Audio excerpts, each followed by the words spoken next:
ফাহিম রাইদ হাসান। আমি আজকে একটি গল্প বলবো।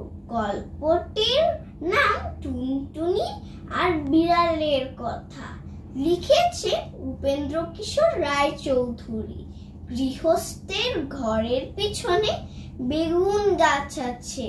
সেই বেগুন গাছের পাতা ঠোঁট দিয়ে সেলাই করে টুনটুনি পাখিটি তার বাসা বেঁধেছে।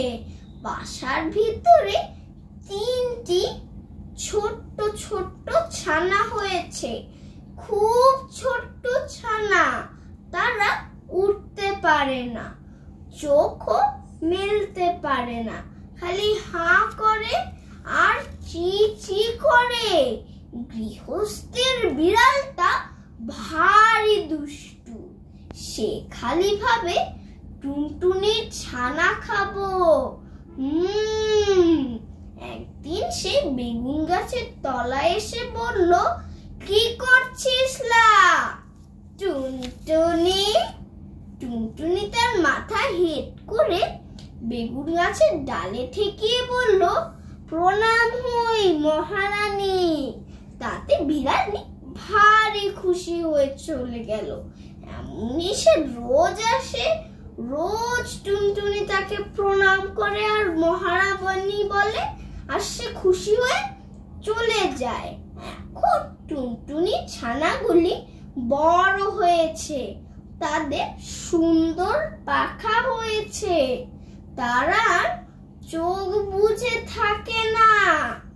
তা দেখে টুনটুনি তাদের বলল, বাছা তোরা উঠতে পারবি? ছানারা বলল, হ্যাঁ মা, পারবো। টুনটুনি বলল, তবে দেখ তো দেখি ওই তাল গাছটার ডালে গিয়ে বসতে পারিস কিনা। ছানারা তখনই উড়ে গিয়ে তাল গাছটার ডালে বসলো। তা দেখে টুনটুনি হেসে বলল, এখন দুষ্টু বিড়াল আসুক দেখি। খানিক বাদেই বিড়াল এসে বলল, কি করছিস লা টুনটুনি? তখন টুনটুনি পা উঁচিয়ে তাকে লাঠি দেখিয়ে বলল, দূর হ লক্ষ্মী ছাড়ি বিলাইনি, বলে সে ফুরুক করে উড়ে পালালো।